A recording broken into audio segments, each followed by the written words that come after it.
Hello, everybody. Welcome to another edition of the podcast. I'm your co-host M2 Dave, and I'm here with my co-host Crimson, Rio, Tom, Brady. Say hi, guys. What's up, everybody? What's going on? And another special guest today, guys. For you, we have one of the premier Fujin players in the NRS community today. We have Han Rashid. Please follow him at on Twitter. We have at ELHAANR. Han Rashid, please say Hey, hi to the audience. Go ahead, please. what's going on, guys? What's good, Han? Do you also have a Twitch, by the way? Do you stream at all? Yeah, I do, but I don't have a consistent schedule. It's at twitch.tv/Han_Rashid. Thank you so much for sharing. So, Yeah, so since the audience kind of liked our last, uh, kind of our last structure the last time we did the podcast, we want to talk about Han Rashid. Why don't you start um, talk about your prior fighting game experiences? How did you get into playing MK11? Let's start talking about that. okay. Gosh, I can go back to when I started playing fighting games, or I can go back to when I started playing NRS games, because I was in the FGC before I entered into the NRS community. Uh, you know, I guess back when I used to go to Super Arcade in SoCal, because I live here in Southern California. I went to basically a local called Wednesday Night Fights, hosted by Alex Valle. I'm sure a lot of you know who it is, but yeah, I remember I started playing Street Fighter Cross Tekken because my brother was into it. And a funny story, I actually never liked fighting games before. Um, I just got into it through my brother and his friends that actually made me feel like at home because I felt like I could learn from them. And then from then I met players like Slayer and Tyrant, Theo, Big Boy, a lot of people in SoCal that are great players. And I got into Injustice 1 just like that by meeting these guys. And yeah, from then on, I kept on grinding because I literally wanted to be the best. It's that simple. And then I started traveling during MKX. My first major was at Evo. I remember seeing Tom there at Evo. It was one of the first people I seen that I recognized, seeing from all the streams before. I remember seeing Tom. I remember seeing a lot of people that I looked up to, and that was like a really cool experience for me, and that made me want to like keep going to majors and keep competing because I knew I loved it from the start. Because my whole Injustice 1 career, transitioning from my first fighting game to Injustice 1, so that's me entering NRS. I I couldn't go to any majors. I just went to my local, but I watched every stream as much as possible. And then from then on, MKX got my first Evo. That was my first major. And then yeah, I slowly kept building a rep for myself and just kept competing, going to other majors like KIT and CEO or Combo Breaker. I just tried to travel as much as possible without any sponsor. And luckily, like as my journey in the FGC and NRS community and competing, I was contacted by Team Gematrix, luckily, and they were interested in me to pick me up. So the past half and a year, or a year and a half, I've been playing under their name, and I feel like I've been getting the best results that I have in my whole career, I guess you could say. So that's how I kind of transitioned into MK11 from all the past NRS games and, being introduced to SoCal FGC and all that. Now, did you also play Street Fighter, or is it just my imagination? I thought you did, right? I did, actually. I didn't know you kept tabs like that. Well, because I just wasn't sure because I've been familiar with you a little bit. Obviously everybody knows you in MK11. That's obvious. But can you just talk about that a little bit? Is that where your name comes from, or?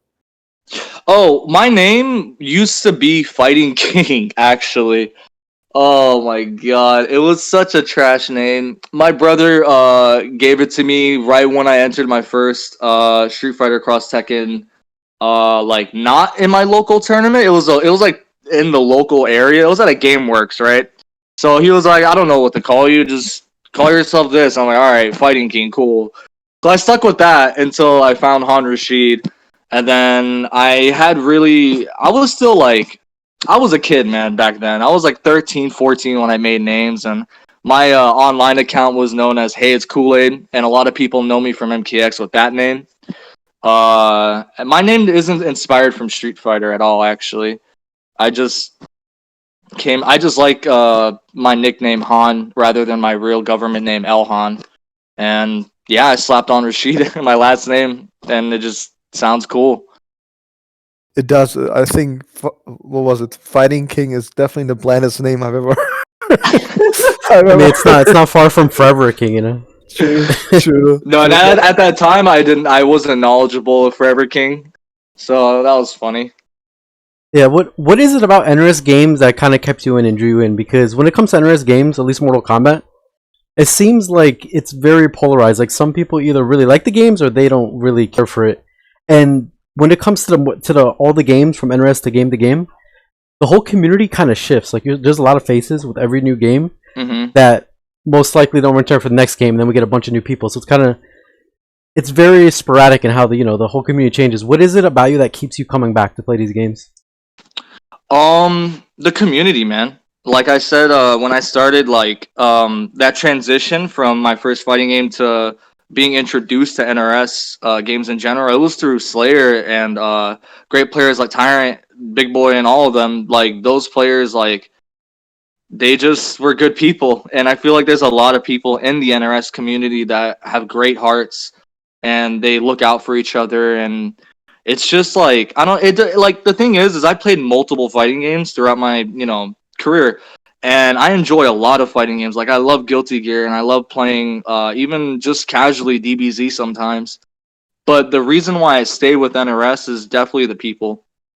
I feel like there's a lot of friends I've made here, and it's like it's hard not to leave. And then like I guess the games are bearable. I don't like MK11. I liked Injustice 2 a little bit more than MK11, but even Injustice 2 had its problems. A lot of NRS games I didn't like completely, right? But I guess it's literally the people, and I don't know, just the competition, I guess. Yeah, the scene is also. You kind of answered the next question I was going to ask because I wanted to know what your reaction was to when you play your first NRS game. Because everyone who plays a game from NRS, immediately when they come back to the next game, it's completely different. And I've seen this happen to so many players. They're like, "Wow, Well, this game is nothing like the last game? game I played." Yeah, for your opinion, which NRS game would you say is the worst one? Which one did you play? I mean, what was your first one?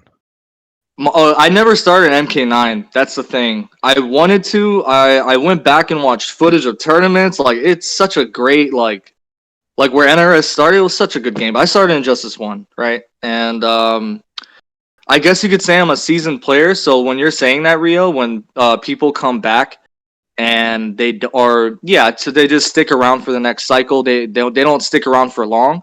I liked Injustice 1 because that's how I was bred in, and I guess ironically, I was an MK fan since I was literally 3 years old, and then my first MK game was MKX. And even it's to me, it was a similar system in a way. Like the mechanics are not like the same identically, but you can kind of feel where NRS games sit amongst all other fighting games. There's a difference between them. But Yeah, they kind of have that unique 3D feel and like a 2D plane kind of thing. Yeah, definitely that. Definitely that. So I don't know what else to say about their similarities, but it's just you just know when you play both of them at a high level for sure. what was that like for you to start in that scene? Because I know like it's pretty much getting thrown in the deep end down there, especially in that game at that time. Like a lot Injustice of 1? yeah, like a lot of scenes. We had a lot of scenes where it was like they might have one top level player, or two Yeah. players that were great, but SoCal for Injustice was like swimming with the sharks. So I'm just curious, what was that like for you to kind of start there? It sucked for sure to get bodied every week and to be trash, and I guess that also was good because I wanted to be that much better than everyone Yeah. else. The grind and the a good example would be like Big Boy and Slayer and Tyrant, how they put in perspective to me. And there's a lot of other people in the at the local scene that's taught me a lot. But I think from them, those three individuals themselves have taught me the most. And they look at it as a grind. They never sleep on becoming better and how they look towards the game and how to be. Dude, it was a meme back then on how to beat Theo and like all the strategies to beat Theo. It's like, okay, we're labbing and you would find tech, but will it work against Theo? Like, is this specifically good for Theo? And they had to come up with specific tech just for Theo to beat him.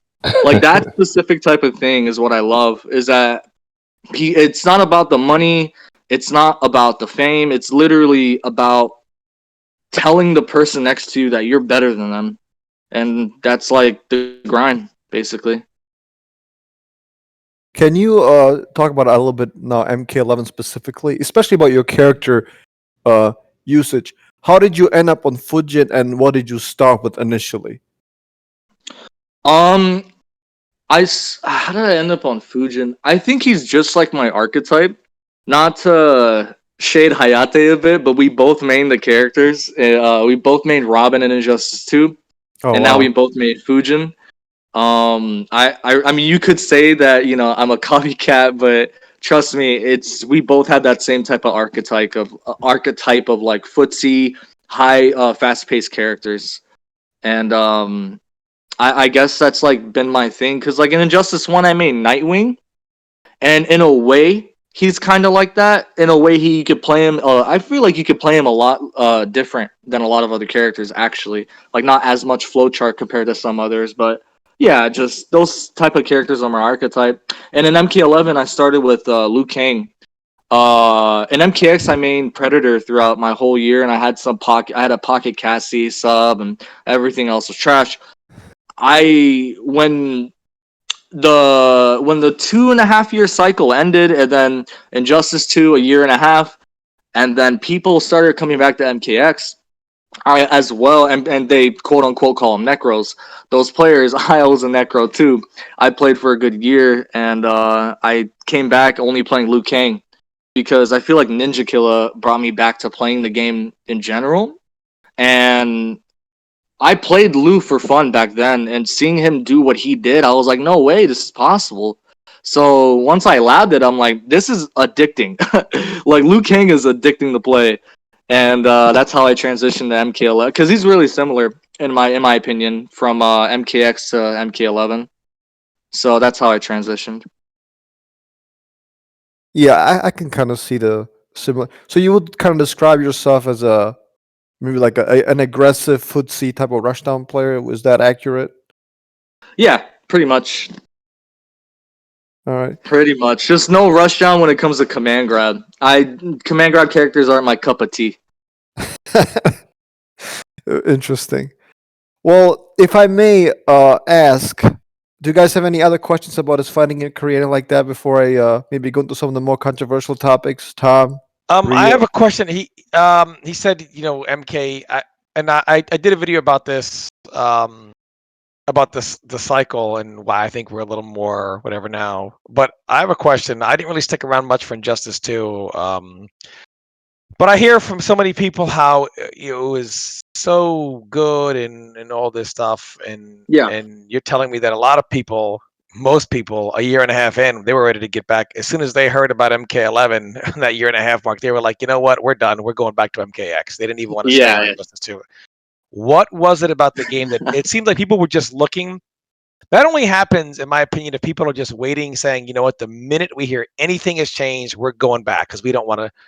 Why do you think that was? Because at the end of MKX, people couldn't wait to move on. And then it seems like earlier than usual in Injustice 2, people couldn't wait to go back to MK.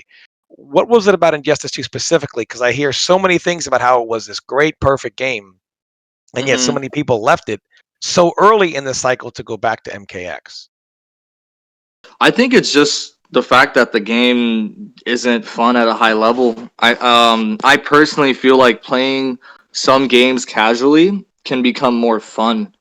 Like, so going back, like even now in MK11 playing Injustice 2, I feel like I had the most fun I've had compared to playing it throughout its, competitive time.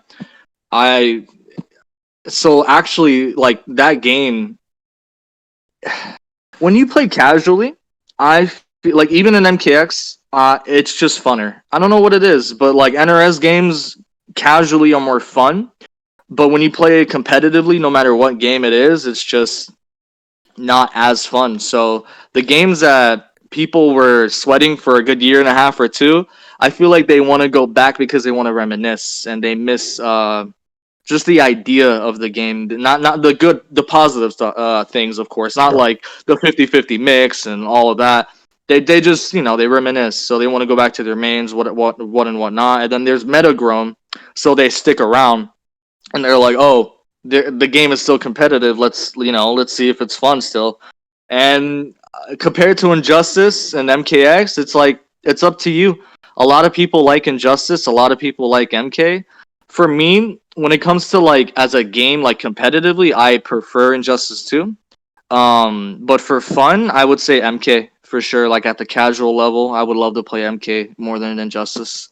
But don't get me wrong, it's not far off. Like Injustice is really fun to play casually. But yeah, just to reminisce, basically. Do you think that?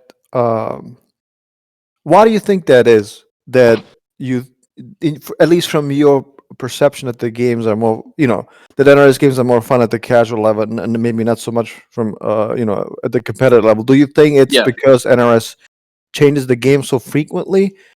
Uh, just to kind of give a perspective, I'm sure you would agree. Like Street Fighter changes from game to game, but it doesn't change like MK. Yeah, with the The- patches, yeah. yeah, yeah, with the patches, even with each iteration, it doesn't change that drastically. I mean, they will never overhaul the meter system. They will never overhaul, the way the wake up works. It pretty much mostly works the same way, right? More or less. Yeah. In its core, you mean? Yeah, yeah, and exactly. In its core, I mean, of course, you'll see some changes. You have the V trigger system, which is kind of like the gimmick now.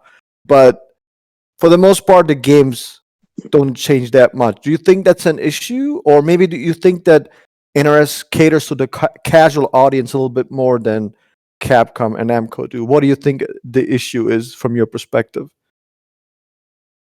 Um, it's kind of hard to say like what NRS, the developers, and their perspective is, because that's really the answer like in the decision making. But from my point of view, I think they're just trying to be the best fighting game organization for every part of its community, the casual audience, the competitive audience, outside esports audience, everything. They just wanna, be the best. And their idea of that is changing it up sometimes because they've had bad representations in the past. So of like doing too much patches, right? So I feel like MK11's had a little bit less compared to Injustice 2, but still a lot compared to other fighting games, of course. And then, like you said, the overhauls in Street Fighter, when they come out with a version compared to just a patch in MK11, or I mean, in just NRS games, um, I don't think they choose to do that because they want to be different as well. They want to be, authentic. They want to be their own standalone organization that creates the best fighting American fighting game that you could ever have, basically. And I guess they just do it to switch it up and just test literally put down a lever, pull up a lever, all that stuff to see what works and what doesn't. That's Yeah, that's pretty much, yeah. yeah, I see. You mentioned something earlier that I would like for you to explain, if you don't mind. You Yeah, go mentioned ahead. that you don't like MK11. I think Han Rashid, I've been in part of this fighting community not as long as time, but I've been here pretty damn long. You This have, game, you for would, sure. yeah, this game you would expect not to be this polarized. The game is kind of, in my opinion, more or less kind of stale. It's innocent. Nothing really too crazy about it. It's not like Yeah. MKX. I mean, MKX just, you if you were a defensive player, you probably hated the game, right? Just obvious. But this game, like, why is it so polarized? Why don't you like it? It seems like they tried the best they could. Like, what's the problem? I feel like if you're gonna have fun in this game, you have to be very, very sweaty. And when I mean sweaty, I mean execution heavy. There's not really like what I find fun in a fighting game is outreading my opponent, and I feel like MK11 has the least of that. I feel like there's a lot of OSs, there's a lot of just not high level play in moments that can have high level play where the opponent can step up to the plate and do something that's amazing, compared to something now you see repeat over and over again. And there's a lot of fighting games where the meta is like repeat at a point where you'll see the same amount of characters in a top 8, something like that. At least MK11 with its balance in characters in a way, comeback factor is in every character really.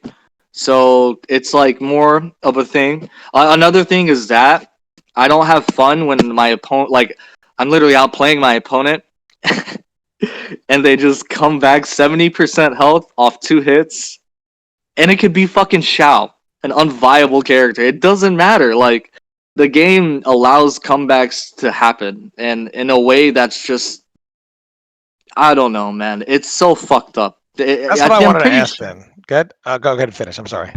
No, you're good. I mean, that's pretty much how I was going to transition to what your question is. It's just. Yeah.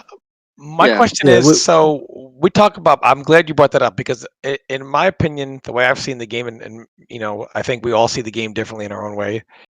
I see like it's horribly balanced. I think the top 3 or 4 absolutely destroy the majority of the cast outside of maybe the top 10. I think they destroy them.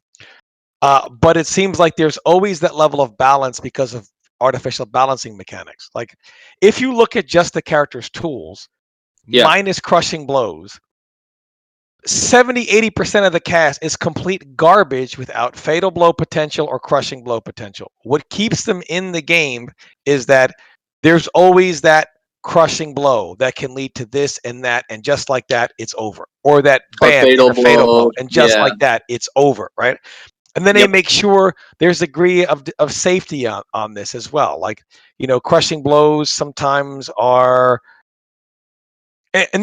but those mechanics also make the top tiers even better. Like characters can have crushing blow checks that push back completely safe. Could be like, you know, Cetrion's, you know, crushing blow string, etc.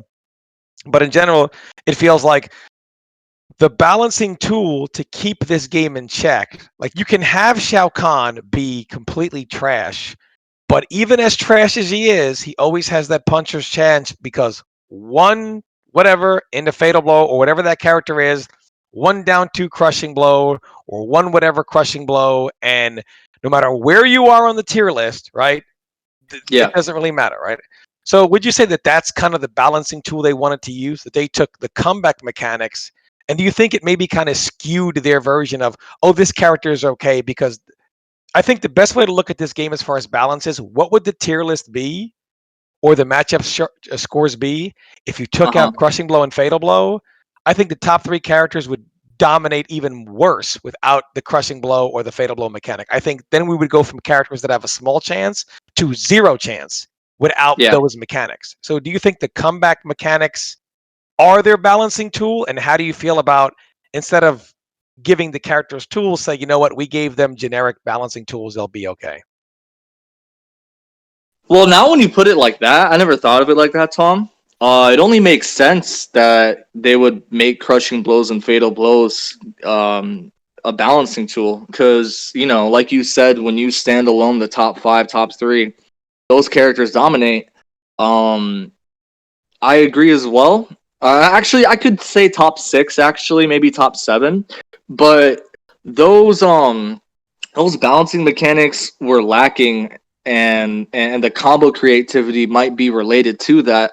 All of this, like, being not complete, in my opinion, because they rushed the game. I feel like the game came very fast, and low key, the beta had a lot of good things about it that they didn't keep. Things like that show that that they kind of just rushed the game, and that their balancing tool was to add crushing blows and fatal blows. So it does, yeah. When you put it like that, I would say yeah. And it's unfortunate because, in my opinion, you would have to buff most of the cast rather than nerf the top tiers, because I think those are complete characters. I feel like those are the characters that have a game plan and that they are playing MK11 right. That's what the creators want, right? The developers, they quote unquote want it neutral based. Uh, the the game itself, I can see the potential, and the characters itself, the ones that are complete, I see what they're trying to do. But it's buffing the low tiers rather than nerfing the top tiers for sure if they want to balance that. And I know that's not what you asked, but I just wanted to branch off to say that because to Yeah, think that we they're also hear they're some top balancing tools. tiers. We also hear Yeah. some top tiers characters that are already good, but people call for a redesign. Explain that theory. Why would a character that's already good need to be redesigned? Did they say which specific character, or are you just throwing something at me, like I mean, example wise? all the characters. If you could redesign a character, say that's already good, which character would it be? That's already good. Jackie. Okay. What do you think about Jackie would be? Would you change about her? I don't. I'm not a. I don't mind different characters' archetypes. Like she's more of like a mix in the air character, which is a different mind game when you approach the blocking and taking your turn. Sure. That's fine because there's other characters in other games that do that. It's the fact that she's covering so many options that there's no like thought process. So there's literally One option covers 10 of yours, kind of thing, is what you're saying. That and kind of and then thing. to top it off, she's the only one doing it. So to think of like the opponent playing another character, or even Jackie herself, to sit there and to it's just a one player game, man. When she's in the air, I feel That's the so funny. counterplay is very little. Tiger said the exact same thing when I asked him the same question. Tigers is a smart, genius human being. That's pretty funny. Let me challenge you on a little something. And trust me, I'm the last guy to defend this freaking stale ass game. But don't you think like these comeback mechanics? I mean, they're prevalent pretty much. I mean, from the games that I play, you look at Tekken, you have your Rage Art, you have your Rage Drive. You look in Street Yeah. Fighter, V Trigger at one point was completely ridiculous for some characters. So don't you think it's kind of like a universal, not necessarily, a universal mechanic? Because obviously, fatal blows they keep coming back, right? Even if they get blocked, but Yeah. and that might be the difference. But it's definitely there in other fighting games too, is it not? Can I add to your question really quick so Yeah, that yeah. we don't ask the same question? Yeah, Yeah. So I want to add to that. I agree with Dave 100%, and I'm curious on your. They all have, comeback mechanics. Anyone that faults MK for a comeback mechanic is, I mean, you could literally throw a stone at any game and they have it. But do you think that while MK has comeback mechanics, do you think that maybe it's also that a lot of things are comeback mechanics? So like MK has several mechanics that can act as 2 or 3 different V triggers. A crushing blow is a comeback mechanic. A fatal blow is a comeback mechanic. Sometimes other options in the game can act as comeback mechanics. So do you think Yeah. maybe MK has not just one but multiple comeback mechanics, and is that where it's different from other games that have just maybe one? I know you use Tekken as an example, Dave. yeah. I'm not too familiar with Tekken, even though I watch a lot of it, and you could say I watch more of that than Street Fighter. I still don't understand the mechanics as much as Street Fighter, which is crazy. I love that game, but I want to use previous NRS games as an example, I guess you could say, No, that's fair. and say that their comeback mechanics were obviously not near as MK11. And I feel I'm sorry, Tom. Just I was kind of lost because I'm thinking about a lot right now. Can you ask your question one more time? Yeah, I was saying, do you find that maybe the reason, like, because I'm just curious why, because even though every game has comeback mechanics, you don't hear about their comeback mechanics anywhere Oh near yeah, as yeah, much as yeah. you do Mortal Kombat, right? I mean, like Tekken players, you don't hear, oh, fucking rage, right? You don't hear it like the way we talk about Mortal Kombat's comeback. It seems like, yeah, comeback mechanics, but we accept every game has a comeback mechanic, right? And then Yeah, there's and the then MK community, in which a comeback mhm. mechanic, they're like, is a huge deal that there are comeback mechanics. Could it be that perhaps there are a lot of comeback mechanics in, like, Street Fighter has V trigger, Tekken has rage, etc. Mortal Kombat has fatal blow, crushing blows, and other things which also double as flawless block out of plus 100. It's got several things that act as second and third chance mechanics. So could it be that the reason why the comeback mechanics are so more polarizing in MK11, even as opposed to other NRS games, while every game Yeah. has them, could it be is because there are a lot of things in MK that act as comeback mechanics, even if they weren't designed to be so?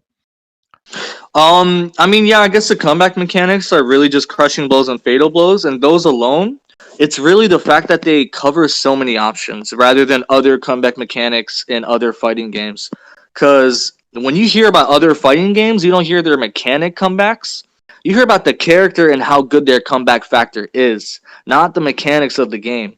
Because everyone in MK11 has that, and the amount of options it covers for a fatal, the amount of options it covers for throw crushing blow is too ridiculous that not other games offer. And what sucks is that although it's more exploited in MK11 to be known, it's also sad for us players to be known as worse quote unquote fighting game players because we are carried by these comeback mechanics and it's very brainless. So it sucks to be known as that as well. That's interesting. I've never thought about it like that. It's not so much that we have the comeback mechanics, because we really only have two, right? Crushing blow and fatal blow.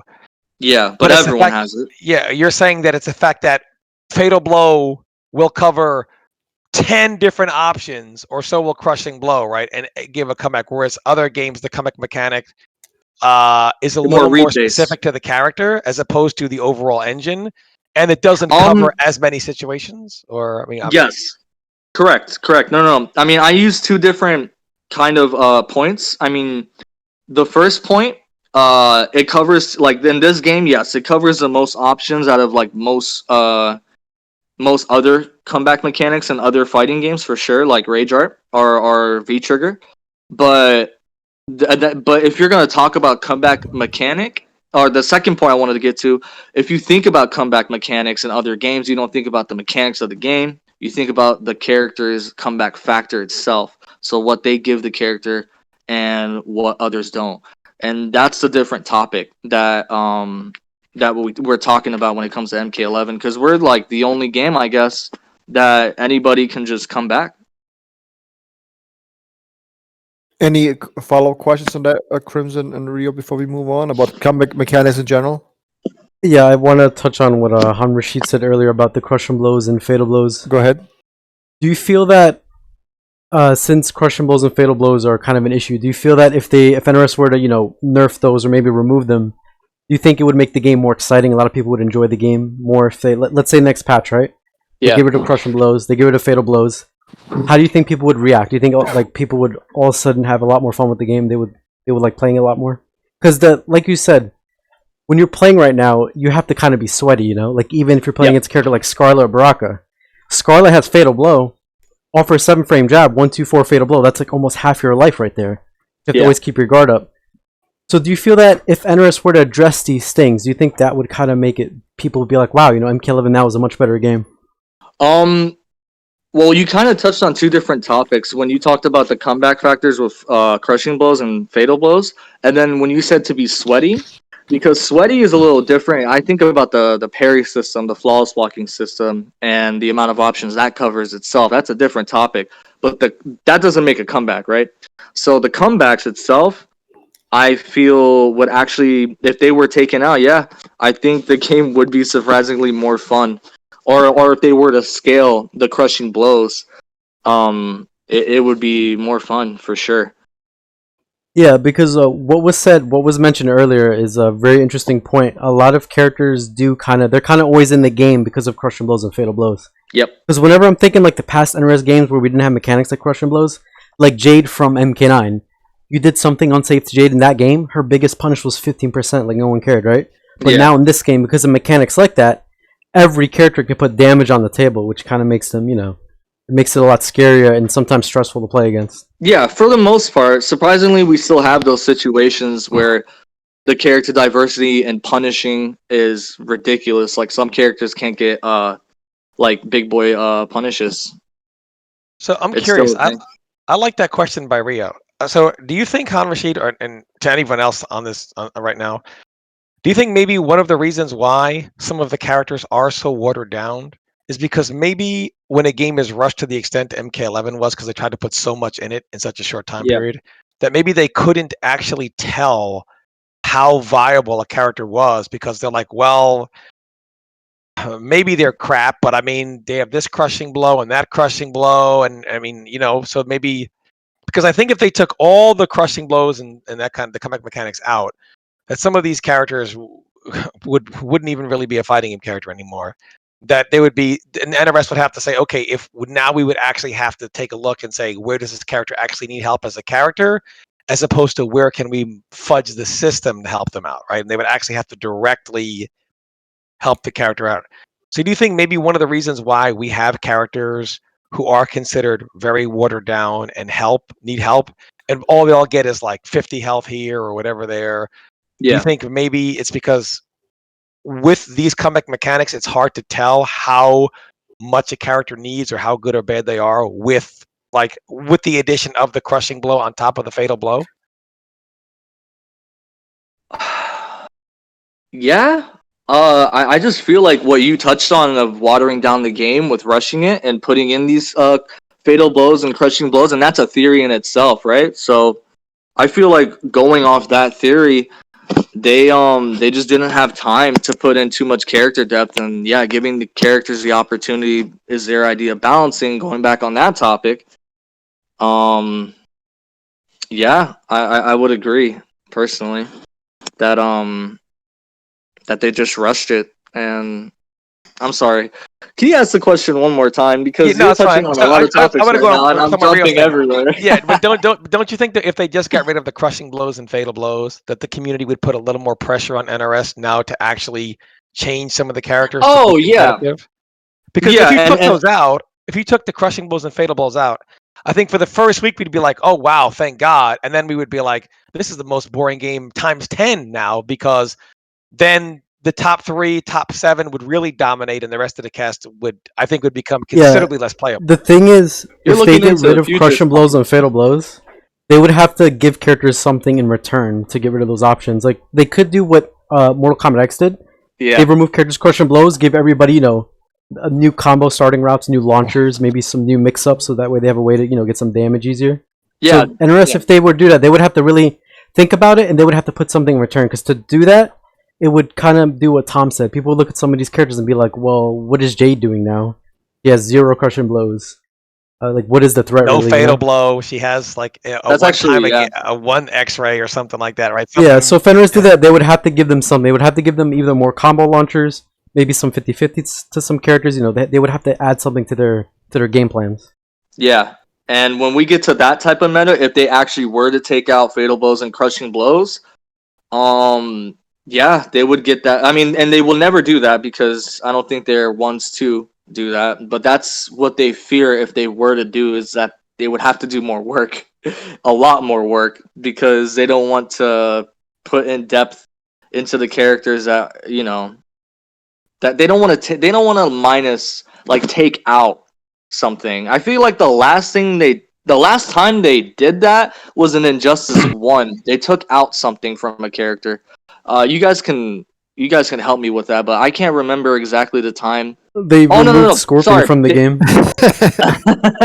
No, what I wanted to say was add something and then take it out. Was there ever an NRS patch? I'm pretty sure. Oh in Injustice yeah, 1. Devora also they took out they added Kano's up all, took it out. They Yeah, added a higher that was execution from Kano, barrier yeah. for Devora, and then Devora players were like, it's too hard, so then they took it out. And Oh my god. I think there's a those couple patches are the worst. When you buff a character or you nerf a character and then you're like, my bad, months later, and then you revert it, I think that's really bad. Very, yeah, bad look, and that's what they want to avoid. So my point is, if they were to go that route of taking out fatal blows and crushing blows, not only is it more work, but it's just not their cup of tea. They're not ones to do that. They don't want to repeat mistakes in the past because they know they look bad in the community. I know they know that. So they don't want to Yeah, repeat which is why those when people say mistakes. revert Shiva stomp, it's like they're not going to revert it, obviously, because And it's just, especially that patch that they quote unquote fixed it. Yeah. Imagine doing another. Oh man. This is such a sketchy situation because it's a double-edged sword because they kind of have to do something because if they don't touch Shiva, Yeah. it's like right now like they have to do something. So I don't know what they're gonna do about it, but they do have to do something. I feel like hasn't the complaining been neutered a little bit? I feel like I feel that because I feel every like time, no. Cetrion has Every been time dominating Shiva's so on the much screen, that- people go ape shit, man. I It has know not been they neutered. do, but I've been watching the most recent tournaments. Like for example, Slayer had one yesterday. Just yesterday was the first dude. Like best out of 7, if I'm not mistaken, in the grand finals. Yeah, Were the like complaining's toned down. Yeah, Slayer's been It's hosting not- a lot of those. yeah, but I don't see Shiva nowhere near as much. I don't. Krim, you Oh, watch yeah, a lot like- of these. Krim, do you see Shiva a lot? I think it's toned down a lot, right? Wouldn't you say? There are probably 2 Shiva mains. There's Main. Tigers. Yeah, there's Tigers, and then there's people that will pull Shiva out as like a situational pick. Like I know, Yeah, and it makes the Unjust- chat always go crazy when it Yeah. happens. Yeah, Like, You're she's the forgetting people's one. champ You're now, forgetting Shiva. Foxy, the actual queen. Shiva's the people's champ now.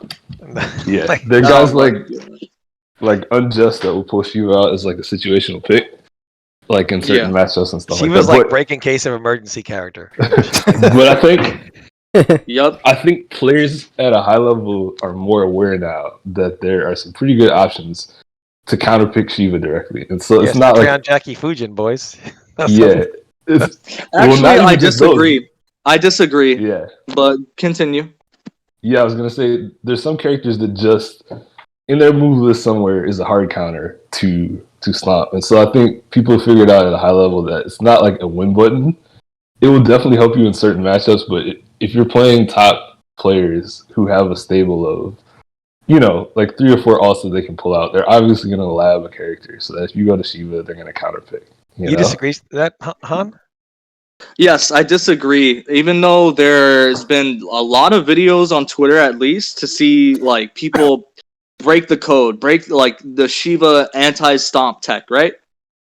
That I feel like, gosh, Tigers puts it perfectly, and he's definitely right about it. It's always in her favor when it comes to like whatever counterplay you throw at her. The amount of meter, what meter is she spending? Can anyone answer that for me? None. None. What, like, is she getting punished if you guess right? Sometimes. Sometimes. And honestly, in my opinion, rarely. Most of the counterplay, some I'll throw out. Terminator's new custom meter burn, you can delay his teleport. That's a decent answer. I've seen there's been trash answers of people saying, oh, instant air evaporate with rain because it recovers faster and he literally is immune to everything. Like, no, that's not good because you can never punish her. So it's always her turn. In fact, she checks you. It's the whole point is how it always plays in her favor. And even though you find a counter to the specific stomp, and even though it can punish in some instances, there's a 30 frame window where she literally has 30 different timings. And even though it sounds ridiculous, and it is kind of, it's true, but in itself, there's other moves obviously that are active and that can punish some of that window. So it's not just like, oh, you have to think of 30 different options. It's more of just how it's always in her favor, and even though you can punish her in some instances, I like to see you do that again, pretty much. But why are we seeing less Shivas? I really find the character we've seen the most is Cetrion. Like everyone that was going to Shiva have just said, screw it, I'm going to Cetrion now. I find that Cetrion is probably the most popular played character in tournaments. Yeah, it's probably because Shiva's not a fulfilling character. When you play her, you feel empty. You feel like if you beat somebody, Actually, it doesn't feel like you did anything. It's not that, because Tigers enjoys stomping the hell out of people, and that's all he needs. Yeah, but imagine playing Shiva, going into a tournament match, and your whole strat is I'm a stomp. I hope he doesn't guess right, and then let's say you lose, right? Like, how would you feel? Would you feel like you actually played a fighting game? How is that different than Because like the whole stomping thing, like you have to keep in mind, like you're gonna play against some characters where you're just gonna guess wrong sometimes, right? And no matter what you do, they just happen to guess right that day, No, and you're you're gonna lose right. them. You can't be Would going you feel into the fulfilled match. like losing to that just because you guessed wrong? Like, would that make you be like, "Wow, that was a good set. Can't wait to play it next time"? No, you'd be like, you know what? Let me try a character that has an actual good why game is it plan. Cetrion is like the number one most popular character now? Like all of a sudden, like she is like among competitive players. Why is everyone picking her up? Like everyone is like said, you know what? We're gonna put our pocket Shiva down and we're going to Cetrion. Well, hasn't Dragon said she has no losing matchups? That's probably a big reason. It's that hard well, to I mean, believe in it's the not. most It's not balanced game about ever Dragon made. saying that. Everyone knows that Cetrion is Cetrion, and people that are picking her up and or maining her in tournament is just smart. They want to get money. But It's why as now, simple as Han? that.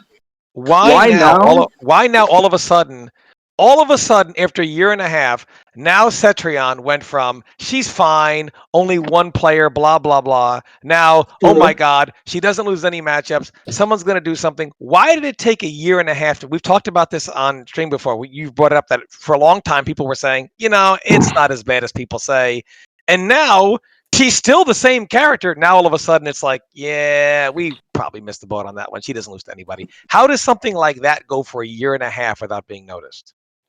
Well, I disagree when you say she's the same character because customs made Tornado, her true. Tornado, yep. Yeah, customs made her much better. the tornado and ground pound. They made her more brainless and more accustomed to the person that's trying to pick her up. So Elaborate it's on easier. that. Go ahead. Elaborate on that a little bit. Well, when you add customs to a character that's already broke, it's like you made the character better because you gave her an armor break. And okay, she has like the best move in the game, debatably, right? It's an armor breaker. It restands. She's plus, etc. They gave her that.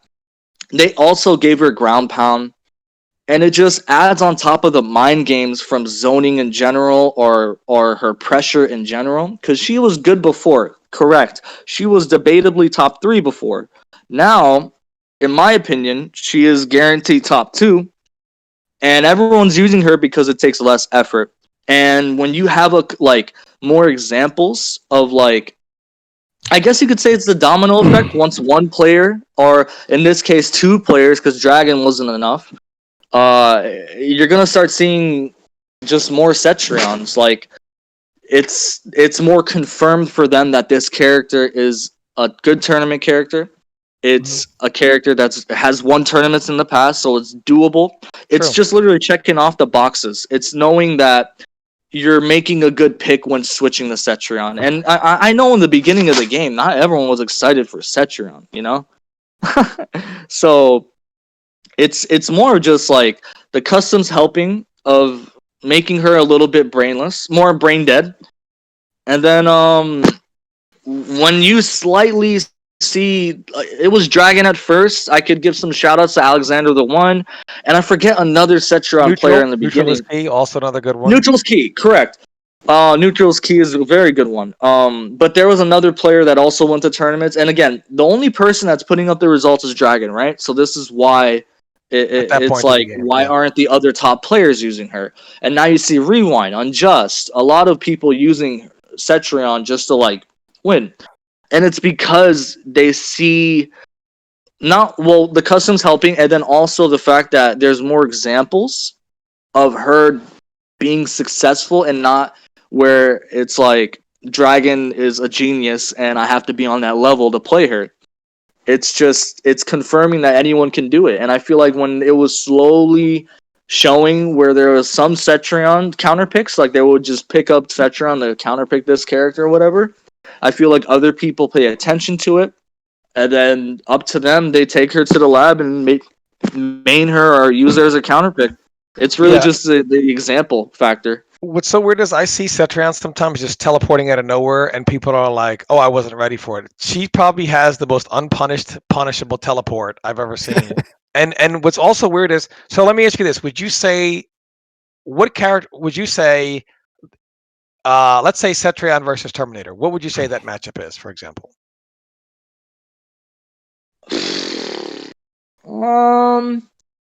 Like currently, That's right a now. good. You know that matchup changed, right? When customs came out, Yeah, like with customs. drastically. Yeah, I know. I got it. But with customs right now, who would you say it's in favor of? Still Cetrion. I want to say 6'4", but nowhere. It's not a hard one. It is so doable for the Terminator. And there just has to be some outplaying, really, Because and of then the the mix Terminator factor, wins. obviously, right? I mean, but if he doesn't get Mostly his, because of the teleport factor. his teleport? It conditions Cetrion in neutral to not throw out buttons to check whatever Terminator had in the past. Having that condition factor is like But teleport crazy. also can work against him at the same time, right? It's kind of like maybe it will, Yes. maybe it won't. Like if it doesn't work, it could easily go downhill from there, right? You know, like because you don't Correct. really have much besides the teleport in that match to get to. His EX teleport's actually one of the harder things to punish. Though. That's true. Well, you can't. Almost like a hard read. Right? But let me ask you His this: is actually on paper, on recovery, the hardest teleport to punish. Yeah, But it is very let hard me ask to you punish. this: what if they both had complete freedom of all their custom moves? So, say Terminate now knocks her down and activates Terminate, or let's say she has no, because Cetrion players don't give a shit about their meter because they get it back. Now they're out of meter, and here it comes, Terminate. What do you think the matchup would be then?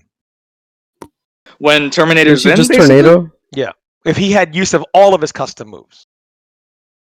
Tornado may win that match, honestly. I think it's more of a 5-5, I would say. Yeah. Well, think about it. You're saying if he gets a knockdown, he'll do it, but in reality, in the real match, he would just activate it and then do his overhead lunge to get in. Well, he Like, can't wouldn't because care. Tornado He would could cover teleport. all of that. EX Tornado covers everything, the whole screen. He wouldn't be able to get over it. Well, it wouldn't cover teleport, though. That's the thing. Well, then- she would have to be careful. She can't throw things out like that against him. Well, it sounds like a mind game. Because if he meter burn It sounds like a teleports, mind game. It does.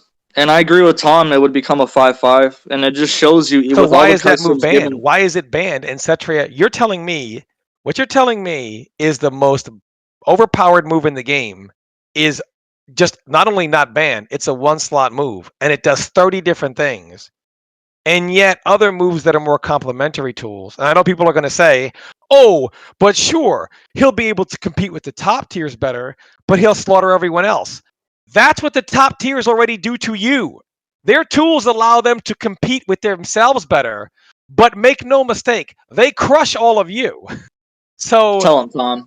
that's really the truth. And unless so in reality, if you take one character and bring them up to their level, of course everyone's like, "My God, look what's happening to me." That's been happening to you since April of 2019. All right, you should all be asking for that love instead of saying, "Yeah, it's fine," you know. And now it's kind of like, so why is there an uproar now? Like everyone seems to be more of an uproar now, 2 years in, than ever. Like the they game's pretty always much been. did that with Kotal. Huh? What happened? Do you guys remember when Kotal was bottom tier and then they finally made him good? Yeah. And They he gave him became so legs. good to the point where, he became so good to the point where NRS had to nerf him and you had Cetrion players saying Kotal's too good? Wait, Dragon saying that? I mean, that's why Dragon picked up Kotal. Well, I think the Dragon was definitely one of the people complaining, and a lot of the other high-level players whose names escape me right now. Yeah, they were saying Kotal's super brain dead, autopilot Yeah. footsie. Why It's- brain dead? I don't understand. But it's crazy because Kotal as a character in the beginning of the game was so awful. He was Yeah. like, people would say he was unplayable. Well, I What would say was it that they gave him? Well, that they hold said on. was brain dead? Kotal Khan's probably remember. Well, they gave him the disc. This was the most recent patch. They're removing the gap was huge. Obviously, Yeah. the 2 less frames, or maybe 3. It was on the forward 2. Was again, there's a huge factor. I think it was 21 frames. Now it's 19. They fixed his fatal blow from whiffing. But Yeah. Dave, if you saw my video, why then does Shao Kahn have gaps on everything up close? Well, and they don't even here's- do anything. Tom, let me address your question. Because he's Here's- Shao Kahn, and he was a pre-access character, or what was it? Before the game came out, Early- you can Pre-order. pre-order. Yeah, game like- we have access. some He people was one on of this those characters. That's why, because Tom. we have people, Han, one even on this podcast who early on in the game said if they gave him all these things, he would be broken. So why is it that clearly that's not the case? Why did people think that if Shao Kahn got any help at all, it would equal? Well, Tom, broken character? before you start calling up people out, which is fine. No, I just don't want to want- call anybody out. I'm just saying I'm just No, curious. no, why. it's okay. Well, Well, No, now I we don't know want who to call said it. anybody out. let me don't say this. Let me say this. I think this is important to say because I know people want all these top tiers nerfed, and I know people are frustrated. I understand that, but I think we should be asking for is how do I make my character better, and most importantly, how do I make my character more fun? Because to me, let's be serious here. I played MK9 back in the day, and Injustice 1. Like those games had ridiculous top tier characters. This game's top tier characters are fine. The problem Yep, is not with the agreed. top tier characters. It's the fact that a lot of these mid tier to low mid characters have nothing. Not only are they not that strong, most importantly, they're boring. Let me just use the example one more time here for myself. I wanted to use RoboCop. After using Freddy, Deadshot, Deathstroke, Adam, do you seriously think I'm going to play RoboCop in this freaking game? The character's boring. He's not that good. Why would I use him over, especially considering the character that I used to play back in the day? So I just use Kotal Khan. I think he's more fun. He has more options. And when I play, This isn't really a fair comparison because, to be fair, if you play the low tiers and Passengers games, they were also really bad and boring. I think it's the fact that RoboCop ended up being low tier, Those not top tier, like the characters previous start at characters. number 11 in this game, though, not at number 25. Well, here's the Not really, because characters in the past NRS games, the low tiers were horrible. The low you tier couldn't started even- number like 11. Ares though. from Injustice I mean, I 1, don't know, I what got did he bad even news do? for you, Rio. well, Jade from MK9, what did she even do? Like, what was her purpose? The low Like, they tier didn't even do started. anything. let I mean, Crimson respond. Let Crimson. Crimson, go ahead. well, there's a lot of stuff here. One thing I want to say. Listen, we all know what the real truth is. Most That's it. people are afraid to say it, but I'm going to be the one to say it. The truth is two things, and these two things will never change. If you attempt to take a low tier characters and buff them all, not to the middle, but to the top tier, this will never go well in any game. All that's going to happen is some of the characters, you don't nail it. They'll be right there. Some of the characters, the buffs won't go far enough because you'll be scared they'll be broke. And some of the characters will go beyond where the top tier is now. You have a new top tier, and those will become the characters where everyone says, these are the only characters that play the game. Why play anyone else? This happens invariably every single time. Like I we agree would with all, 100% on this, actually. we would all like to imagine Huh. that. Well, here's why I say that. If the intention... Tom. Go ahead. I'm sorry. not finished. I'm sorry. We would all like to imagine that you can sit in the office as a developer, take characters that are absolutely bottom tier, and do this perfect calculation in your head where you're like, okay, well, if we add 3% of this and 2% of this and 2 frames here and give them this and this move and everything, they will be exactly where Setrion is now. And the truth is that is impossible to do. You will make mistakes, and when you make those mistakes, those characters either won't be good enough or they'll become a new top tier. There will always be a top tier. That's number one. Number two is the other thing that no one wants to say is there's certain characters with polarizing play styles where no matter what, if you make those characters as good as a Cetrion or a Jackie, people will riot. They will hate it because Give an they example of don't that. want to play against that Shiva's a play good style. example. She's good and people can't stand it because of her Yep. playstyle. Yep, Terminator. So you're saying that even if they're not as good as those characters, their play style is people are still going to riot anyway? Yeah, like for Okay. example, If right you- now, yeah. if you were to make Jade as good as current Joker Oh, they would or riot. Cetron, people would probably quit the game and be like, "This is the worst game ever made." or By times 100. or a Terminator, like a command grab and mixed character. If you make Yeah, that and with character armor that he could just get in for free. as good as Cetrion, people will absolutely riot and they will call for nurse. So I just want to say that we all know that while it's nice to say, yeah, just take all the low tier characters and make the top tier, this will never work. It will result in complete disaster. And that is why they end up balancing toward the middle. You need more effort, more of a plan than to do something that easy. But I want to ask Han Rashid, Hold on, can I because respond what to the that really first quick? step is, but the first step is what are the characters that are fun? That's the first step. Okay, well, let to me take a respond to character Krim's to be like, statement this character's fun, we need more characters like this. I agree. Because the characters that aren't fun are killing the game. Well, let me respond to Krim really quick first. I agree with Krim on that. He said that if they tried to sit down and say, okay, if Ed Boon said, here's Paulo, whatever, here's your job, every character bring him up to Cetrion, that would go horribly wrong. The goal should not be bring them up to Cetrion. The goal would be, can they do more than down one and throw? Can you start there, Paulo? And that's what I think they should do. The goal should not be bring them up to top tier, but give them something, kind of their own thing. Not specifically make sure that thing you give them is on the level of Jackie or someone like that, but make sure that what you give them is kind of their own thing. It doesn't have to be Cetrion level power. I think because then you'll give somebody something and you'll say, is this powerful enough? or you'll give someone something and say, "Is this too strong?" And that's when you're gonna go wrong. Yeah, this is why we have to give NRS examples of one, who are the fun characters, two, who are the characters that only do down and throw that need to get changed and need to get looked at. Yeah. Yeah, Also, with especially with Terminate, fatals. by the way, because I know the chat's gonna rage. When I said give him Terminate, I didn't mean as is. I meant probably with, let's see, 5 minutes of work, probably too long for them. With 5 minutes of work, they could. The animation's already in the game. There was a character that they pretty much reskinned Jason Voorhees and called him Terminator. He had the exact same move, only they were like, it's only going to last this long, and he's going to fall asleep.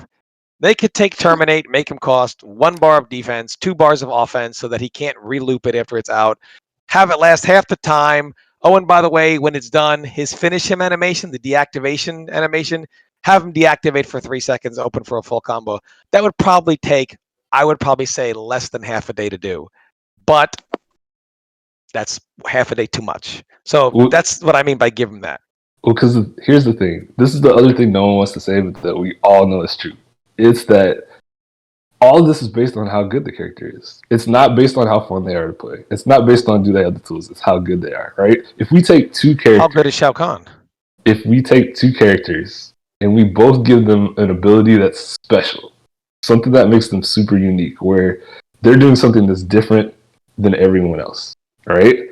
And one of them ends up being like low, mid, or mid, right? That character's community will say, well, we got this, but we're still losing to this other character like Jackie that does all this unfair stuff. If you give a character an ability that's really unique to them, like some kind of zoning, some kind of movement mechanic or something like that, that's really particular to them, and they end up being top tier, what is everyone going to say? They'll be like, why did you do this? This character doesn't... discussions? No, let me finish. They'll be like, this character doesn't play the game. They're doing their own shit. It's not the same as everyone else. I hate playing against this. They're breaking the rules of the game. Exactly. And we all know that this is based on how good the character is. But don't people have to understand, like, you can't say, I want my character to be as good as the top character in the game, because that's just not realistic in fighting games. So you're saying, Krim, hey, even if they said, now your character is a hell of a lot better, much stronger, and you have a lot of options for not just competitive play, but for your own enjoyment, they're no longer generic, that somebody will say, that's not enough for me. I want my character to be I don't want to lose 6-4 to a single character. What you have given me is not enough. You're saying people are still going to do that? The premise, this is, again, we're using the extremes to... Who's complaining that Kano is not now good enough? Who's complaining that Kano is like, oh my god, I want it to be even better? Nobody is. Like, they did a good job with Kano. They did a very good job with Kotal Khan. Did a very good job with, for example, I would argue even Jade. I know some people... Sub-Zero's pretty good. Sub-Zero. Like, who's complaining that these characters, oh my god, they're not top tier, I want to set you on level? Like, very, very few people are saying it. The kind of people complaining about, real ones examples, Scarlet, Robocop, Shao Kahn, Sonya. Those are the people that people are bitching about. Not any of these other characters. Go ahead. You still have people, we just heard that if you're not in the top 3, 4, or like Han says, top 7, you're playing a different game. So that's the thing. It doesn't matter to those people. They don't care. All they care is that they're not in the top 7. And the issue is that if you start adding characters to that level and you give them mechanics that are super fun and super different than the other characters, are we mature enough to handle that as a community, or will people just do the same thing we always do, to say, why did you give this character this? They can't have this. Take it out of the game. I disagree to that. Well, my perspective is we shouldn't always... I'm not what Han Rashid said, though. No, maybe Han Rashid can come in and say... I just mentioned that top 7 is viable. That's I think what he's saying is, if you're not in the top 7, you don't play the game, meaning they actually have tools that are not generic. I think if they took the other characters and gave them their own tools, even if they were not in the top 7, they would all still be playing MK11 in some way, shape, or form. The problem isn't that they don't have tools, they're not as good. The problem is, I don't play Mortal Kombat 11. That's the problem. So I think if they all played MK11, even if some didn't play it as well, it wouldn't really be as big of a problem. But to Krim's point, there's always going to be people who will say, that's not enough for me. So it is true, but both things can be true. Not even just that's not enough, but this is too much. Like, why did you give this character this? They're top tier now, but they're not playing the same game that everyone else is playing. Why did you give it to them? Like, when we talked about before, like why some characters get things and then they get taken away, this is part of the reason why they get taken away. Because people don't want another character to get something that they feel is special to them, but makes them top tier if they don't get it for their own character. Han, what does playing MK11 mean? What does that mean to you when you say a character plays MK11? Because there are some people out there that are like, what does that even mean? They play MK11 and some don't. Describe what you mean by what is the difference between a character that does play MK11 and one that does not? One that does play MK11 is the same as one that a character in Injustice 2 or an MKX plays. They're a complete character within its game. They have the core mechanics of the game, and they have enough flair and enough just tools. Like, tools is what I wanted to say originally. It's just in general, just that's what makes them complete is the mechanic part. If they're playing the mechanics of the game correctly, and if they have enough tools to differentiate them and make them a standalone character, that's the character that does this, and beware of that type of stuff.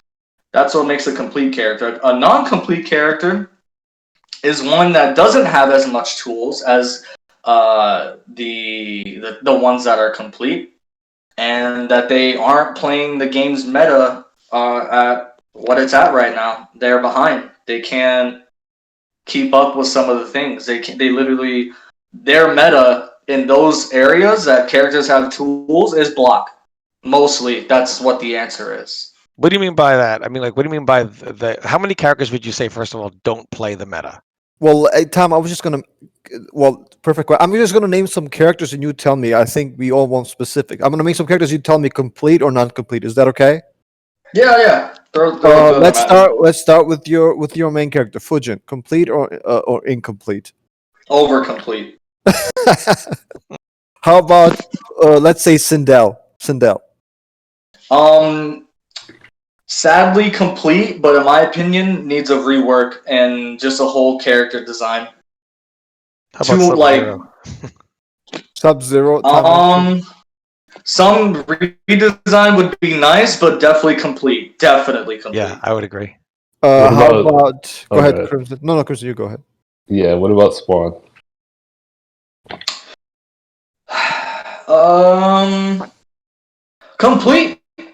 Complete, and I guess. What about Collector? That's a good one. I'm gonna say not complete for that one. Yeah, not complete. What about Scarlet? Not complete. How about Scorpion? Not complete.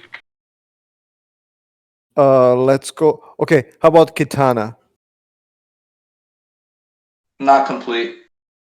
Which is funny because they literally do the most with her every patch. Yeah. Yeah. What about Cabal? Complete. Raiden. Whew. Complete, but needs redesign. Can I ask you this? What about Aaron Black? Complete. Can I ask you a question? There are three characters you said complete but needs redesign. It was Sub-Zero, Sindel, and who else did we just say? Raiden. Is it possible that you're talking about these characters are good because of a very simple artificial balancing tool, be it Sindel, some of the stuff she has like KB Scream or some forward four stuff, Sub-Zero because of the 50-50, or Raiden because, hey, let's give a 50-50 with an unblockable to force you to do something. Is that what you mean by complete, but they could use a rework, kind of like they have more like an artificial, like, hey, here's a simple but effective way to make you really good kind of thing? Now, when you say artificial, you're mixing the word simple in there. I don't want them to have like a simple. Yeah, what I mean artificial, I mean a simple, like if you said right now, here, how we balance Shao Kahn, give him a 50-50 and both the overhead and low combo. He would jump immediately super high, right? Yeah, because he's playing MKX and MK11. Hello? Yeah, exactly, which is what I mean. Like Sub-Zero plays MKX and MK11, something like that. You know what I mean? And then Raiden for a different reason. But they're all kind of quick fixes to the character, right? Like, not fixed like they were ever needed to fix, but kind of like they gave them something that says, you know what, rather than kind of go more in depth. This character will mix. This character will do this from across the screen. This character will have an unblockable. You got to guess one way or another. You know what I'm saying? Yeah. Or in general, like elaborate on that. Like what specifically about those three characters needs to be reworked? Literally what you said. EX Screen KB 50/50 sub. Raiden's a little more touchy. I think he's too black and white as a character, and I think he needs more depth. But yeah, it's like these. I'm not trying to say they cater online. They ironically cater to online. The dull play styles that even though they're complete characters, they only have like one flowchart type of playstyle for every player until you find that top player that plays them differently.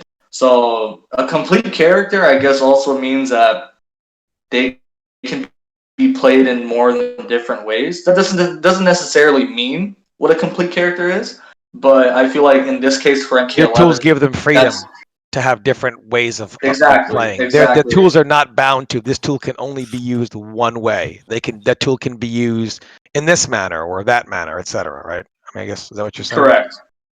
As far as Raiden goes, I wanted to ask you again. Well, wait a second. Before we start deep diving into characters, let's get through the list. Then we can take a look at it and drill down. We're gonna go through all 30-some characters. Come on, man. We're halfway there. Okay, wait. Real quick. Complete means the characters wouldn't get any changes. Is that what it means? No. Complete characters doesn't mean it needs changes. They are playing MK11 correctly, because of like set and said tools, right, and whatever game plan they have, and that they're playing it for MK11's purpose. They can do that. They can do every part of that. But the design is so poor in both the player and the opponent playing against the character and as it just needs redesign. Like, and I could say the thing is, I was gonna mention as you were naming the characters, all of you guys, I was like mentioning how I might say redesign for literally every character, but I'll dumb it down to the characters that actually need redesign for MK11, because MK11 is just dull, and we all let me give us the characters need a redesign in general. Tom, hold on a minute. I think I understand like Crimson wants to go to super detail. I don't think we have time for that, but I think he does. No, I actually just want to finish going. I mean, there's some characters we don't need to talk about, right? We don't need to talk about whether Jackie is complete, but there's some characters I'm actually really curious about. So, no, you can ask him about. Wait, but Tom was curious. That's not fair. Before we move, I just want to ask one thing about Raiden, because I don't want to come back to him, because we're probably going to go somewhere else after we get to this. Raiden, for example, I did a video on this. A lot of Raiden players had a lot of issues because they got, Truth and Light and Jackie got upgraded, and they were like, "This is the worst patch I think I've ever seen." They're like, because remember, it was like, "Hey guys, I know some of you guys left. We thought it was too bland. We got Variation 3s." Raiden players came back for their Variation 3, and they were like, "Well, this is what? This is my Variation 3?" So they tried to address a problem that a lot of players had with Raiden in general outside of Raijin. They were like, Raiden is pretty much unsafe on everything. It doesn't matter if you do back 1-2, Superman cancel. All of them have some way to be punished one way or another. Back 1-2 teleport or something like that, right? They were like, there's not a safe option here. This is his problem. But all those problems still remain. NRS just kind of said, here's what we'll do. We'll give you an overhead. Maybe you can mix in a low for 50-50, and we'll give you an unblockable. They kind of just kept all the issues, but said, let's kind of Band-Aid your issues by giving you something that's, kind of a quick fix, right? Would you agree to that? Or you're saying Thunderwave was the Band-Aid, right? For the character? Yeah. Yeah, I agree with that. They just, they had it done the first time and they couldn't really create something for their variation, basically. What's sad is that I know Paulo is smart enough, but I feel like he doesn't make all the shot call. And I feel like he has to be influenced by the team to do what they think as well. So Truth and Light, wasn't all of his decision when even making the characters' moves in general. So, things like that, I know that wasn't the question, but it's just my input on what I think but you do they do when making these characters. They didn't really say, let's give him some more depth. They said, what's the quickest fix that we could do? And we'll just give him this, right? That's kind of seems what it did. That sounds like when they're 1 year in, yeah. Yeah, okay. Well, let's have Crimson ask. Yeah, go ahead, Crim. Curious about certain characters. Right. Let's have him ask Han Rashid. So I'm not going to ask about, Joker and such and stuff. Yeah. I'm just going to ask about the ones that are interesting. Ready? So, Noob. Complete character needs redesign, and I also think he's one of the viable like complete characters, like top 7. You know, he's in there. Yep. Jade? He's one of the most underrated. Well, what did you say? Yeah, I think so too. Yeah, Jade. Jade? Because a lot of people are not complete. Yeah. Not complete. Okay. Frost. Funny enough, complete, but Wow. not. That's like one of the examples that is a complete character, but not playing MK11. That's like one of the examples. Right. Interesting. Nightwolf. Complete. Okay, that's also interesting. Devora. I'm gonna say not complete, Mm-hmm. but it's a tricky one. I feel like Honeybee's a good example to bring up. Honeybee talks about how 1-2 in the teleport snatch doesn't combo, and I understand that that's a buff that he wants, and then there's other examples as well. But there's a lot of things he underlooks of the character, like how much pushback down 3 from being in someone's face is, or how far and how many mind games you get by just throwing out your mid forward 2 half screen. Like there's little things that I think is overlooked, but overall not a complete character. Mm-hmm. So you wouldn't like completely redesign her, but you just give her help in certain areas. Just change her, not a complete redesign. Yeah, just changes. Yeah, but that's not necessarily 1-2 snapshot combo. It's. Yep. I like how in depth of a character she is. Nice. What about Jax? You're gonna be. Oh man. Another example, complete but not playing the game's meta. And this one's based off matchups. He just has shit matchups, man. Mm-hmm. But he's complete. Okay. Take a fatal blow. How complete is he? Still complete. And do you think it's like, are we talking like 400% command? 400 damage command grab. You tell me, Tom. Yeah. Oh yeah, that's true. Crushing blows, boys. Yeah. So are we talking like minor changes? You think you would need to play the game's meta, as you said, or like major additions? It might be him banking on like nerfs or nerfs from other characters that he has bad matchups against. Mm-hmm. Okay. What about Baraka? Not complete. Okay. And like, are we talking close or are we talking rework? You can do both. I think he'll be a cooler character if you redesign him. Funny enough, I thought he was sick as shit at MK9. I just wish he was viable. Mm-hmm. And I know that's not like a fan favorite to say that Baraka was like a complete character in that game, but I like the way they took him. In this game, he's cool. Like the way he's designed is definitely like chop, and his projectile game is strong. What if they gave him movement speed? Like little things like that, it would change the meta for sure. And then the last two that I think might be, we'll see what you say. All right, Lao and Shang. Lao needs redesign, but he's a complete character. And you said Shang? Shang is complete. Okay. He's a complete character, and he doesn't need redesign, actually. I mean, you can like give him more, but I think his moves are pretty cool, and just his game plan is there. It's an actual thing. He might not. I mean, he's a complete character. He's playing MK11 too, in my opinion. I think he is. Let me ask you this. I have a question.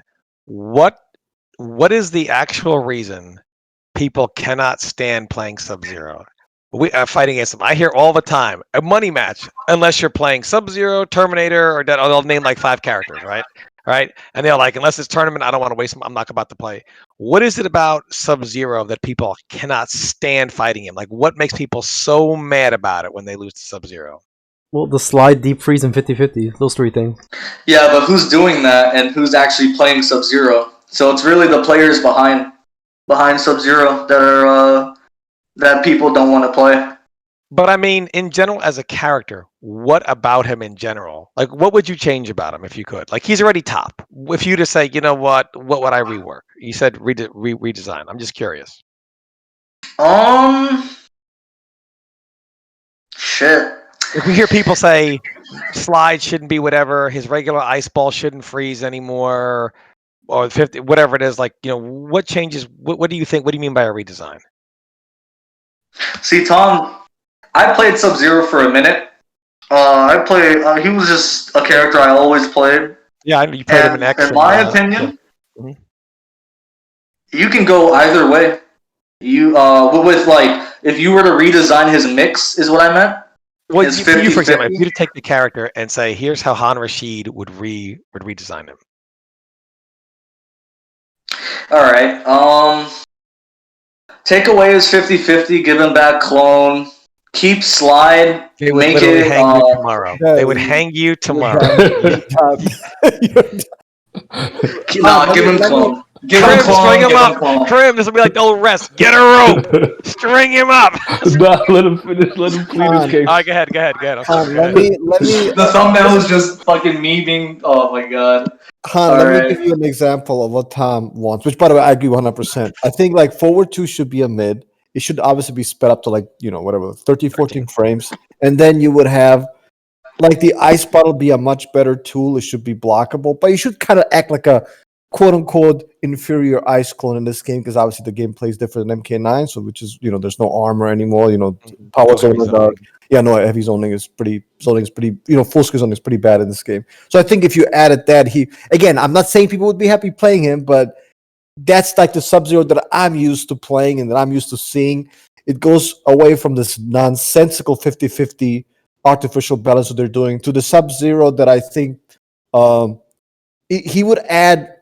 I understand, like, in this game, he's kind of original because he's one of the few characters that's 50. He's an MKX character in MK11. Yeah, exactly. Yeah.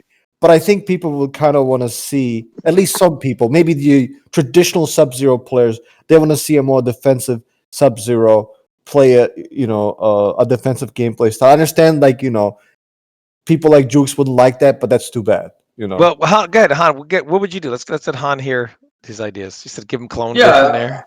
Just reworking the 50-50, not even reworking it, just getting rid of it. I agree with what Dave said about making 4-2 a mid. I think that's smart, so that the crushing blow would have more use. People would actually think about that. Maybe not.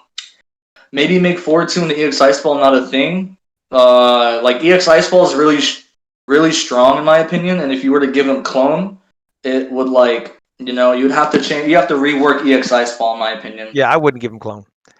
I think clone wouldn't even be enjoyable. Clone was fun because there was mind games behind it, because characters always had counterplay.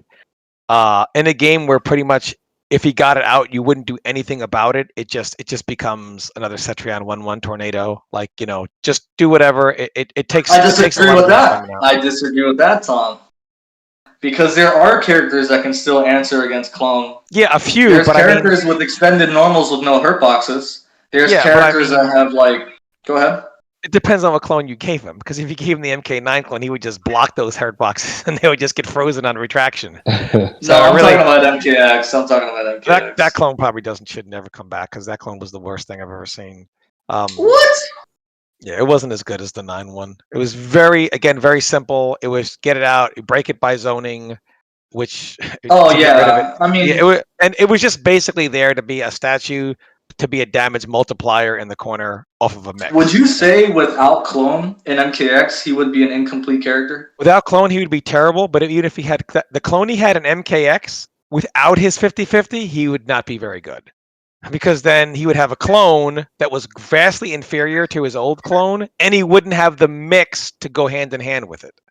I think you're looking at 50-50 mix. There's still traditional mix. I feel like the threat of slide check, if you kept it the same, would be nice. He has a good wave dash. The slide doesn't have armor. The slide into clone was only good EX because he had armor on it to go through what you were doing, and he didn't always have to throw it out at random. Yeah, but I would throw it out in the corner, and I'd be safe behind clone. And not even that, I'd throw it just in general because I can throw them back in clone, and I'll do an unsafe slide if necessary, just to check movement. That's what I mean by Ironically, slide. there's never actually been a safe slide ever in the corner, even with clone. Why You would can there punish be it. a Why would there be a safe slide? Okay, No, I the mean, only stupid slide is like green arrow slide in Injustice. No, what I D mean is there's plus. never been a safe, a slide safe from clone. Like there's never ever been a scenario in any game. Never. There's always people just don't assume. Oh, I can't touch it, but they just don't lab, which is typical for most people. No, I know. If you're within, if any of your hurt box is within like the middle of clone, or if you can see your knee, it's like you can poke them. But then you have to watch out because if you do a high, the clone from that height can freeze you. I know it's technical, I like your idea about but removing forward 2 EX Ice Ball. I'd probably do that too. Even as a regular normal, I would remove it. okay. Well, would there's agree another. on that. Even if it was a mid, I still wouldn't allow forward 2 EX Ice Ball. Well, speaking of ideas, I want to wrap up the podcast with your ideas because you mentioned the game is stale. You want changes. That's always, people always get the question, what would you like to change? Give us like 3 really good changes, whether they happen or not, because we've talked about a bunch of stuff that's probably never going to happen. But give me like 3 really good changes that you would like to happen in the next batch. Universal changes, by the way, not like character specific changes. To the system, you mean? I mean, yeah. obviously, I have a lot, but my Yeah. top 3 would probably. Okay. Let's You mean see. to the mechanics, Dave, or no? So not character specific, just in No, general yeah, to the game. because Mechanically, of yeah, course. mechanically, yeah. Meter system, traditional meter system to gain back your meter. Invincible or just consistent anti-airs, like actually consistent anti-airs, so that your back is in the corner and they're doing a cover every option jump kick. No, that's not allowed. And also like the jumping arc isn't as fucked up, so that when they jump over you, anti-air won't whiff. Shit like that. That's 2. And then 3, gosh. Every game needs a comeback system, but that could be adjusted. So that wouldn't be my 3rd one. Gosh, what was it? Meter. Okay, you can mention 5. I'm not trying to push you on put you on the No, spot. you're good. I just lost my idea. You can So mention invincible anti-airs, meter, and gosh, Was it I related wish to I could crushing think of it right now. It literally just left me. blows or? No, I was thinking about that, but that just needs rework. I don't want man. I guess, yeah, fatal blows, crushing blow, comeback factor. Give it a rework. I had a good one, man. I know I had a good one. what is it? Breakaway? Is it Oki? Is it I'm trying to think else. Oh, it might have been breakaway. Yeah. Okay. Breakaway system is I don't like how they approached with armor breakers. That was just it's like when you have to clean your room and you just stuff all your shit into the closet and it's like all dirty in there, but it looks clean, so they just cover it up. Yeah, They did it with armor breakers. the implementation was one of the laziest ones I've ever seen. Yeah. In literally probably in fighting game, modern fighting game history. The fact that they made you equip it when it probably should have been universal. I'm not saying, of course, not everybody should have collectors, but it just the way it was implemented for some characters. Yeah, Tom was talking about it on his stream a couple of days ago too. Excuse me, about how when they introduced Sub-Zeros and Scorpions, and I forgot who the 3rd one was. It was just hilarious, and I couldn't stop laughing because Tom was exploiting NRS completely. He was like, "Yeah, let's just buff the startups of both of these moves: Sub-Zero's forward, and Scorpion's back 3 for even the combo, not the combo, just on read, and then you just get punished when they get up. Like that is just fucking hilarious, man." Oh yeah, the armor breaks were kind of weird because everybody. I remember when they showed those 2 armor breaks. Everybody started like looking at scenarios like that they could possibly use the armor breakers in their game. And Scorpion players were like, well, my back three will never hit. And even they were like, relax. They said they sped them up, bro. And then it turns out that actually you can't do it. And like they used examples that weren't. But I kind of feel like that was just somebody, they were like, hey, you record the examples. And they were like, well, I don't really know the game. Here, I can get it to work. I'll put it on latest possible breakaway. I'll get it to work like this, you know. And then like they got to give it to like That's the Stephanie. funniest shit when you mentioned They got to that. give I it was to like yo. Stephanie, and Stephanie's like, yeah, and off the jump kick you can get the armor. I mean, like, it's kind of like I feel like sometimes Stephanie was kind of like Wyatt Chang up there announcing Diablo Immortal. She was like, hey, you know, this is the armor breaks that you won't be able to do here when the game comes out, but you don't know that right now, and you'll just crucify me later. Kind of feel like it was that moment. Well, I wanted Go ahead, Crimson. I want to ask, since you brought up anti-airs, I'm curious. Would you prefer more like one-shot type anti-airs? Like, for example, giving down like DP. Yeah, giving down to invincibility to jumping attacks. Or do you prefer... I found my third point. Oh my god, boys. he's You're back. gonna love Let's me go. for this. Oh, Okay, Krim brought him back. scratch breakaway. Alright, we're back. We're back. No, the juggle system. What the fuck are these combos? Well, wait, hold I on. want creativity. I Han, literally one want like MKX juggle Han, system. but 60-bit said on stream it's supposed to be a fighting game that is more like, you know, like one hit and, you know, maybe like a couple of hits. That's where you get your, you know, burst damage, not necessarily about combos. Remember, Well, here's what's ironic. Let me just respond to that because I do want him to weigh on Krim's point. Ironically, I remember that. Exactly the exact word for word. Some characters are going to have a lot of combos, and other characters are not going to be combo creative, but they're going to have crushing blows to make that up.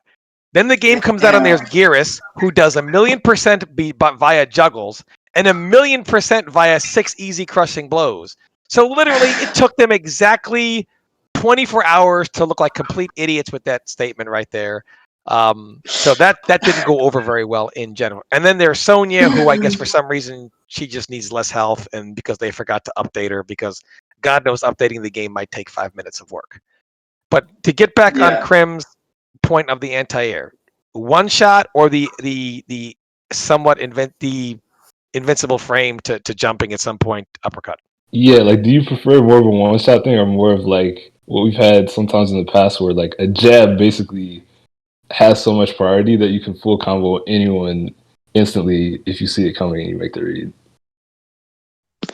I have two answers. So if they literally just give anti-airs to the game and where it's at right now, I would like it to be only down twos to be invincible, and the, you know, what the current anti-airs are now.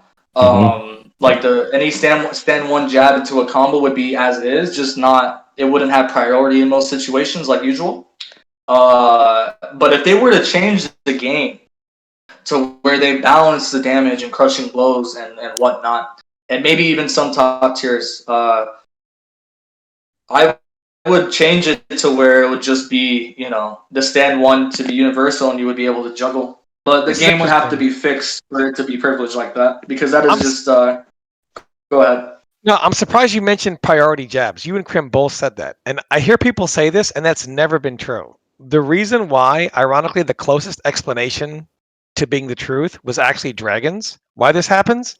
It's because normally, like he said, you know, he's playing Gur and he's like, I'm going to mix it up, right? I'm going to try to dash in or whatever.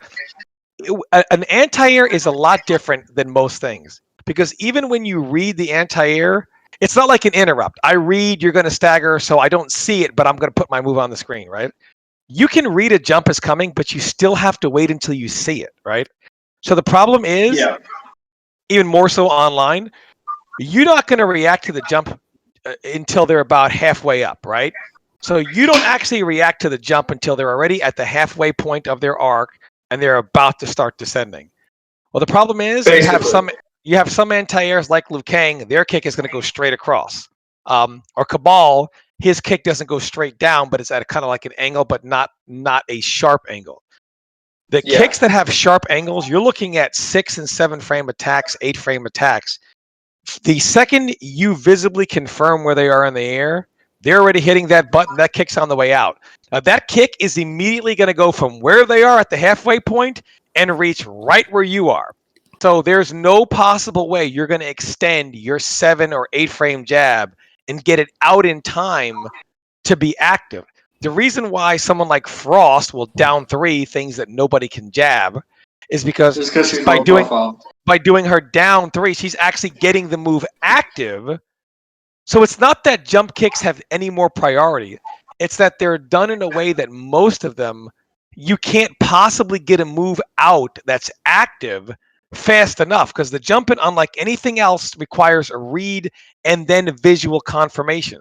Most things You're that are actually a right, read, Tom. huh? You're What happened? definitely right.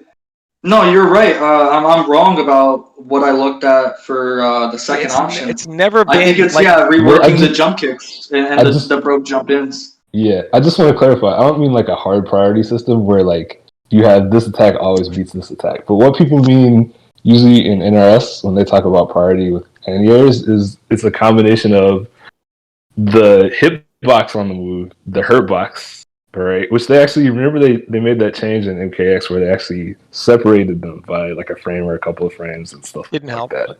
Yeah, but the hitbox, the hurt box, active frames, and startup frames. So basically manipulating the combination of those so that if you see that someone's about to do a jump kick and you react to it, that the jab will win, you can full combo them.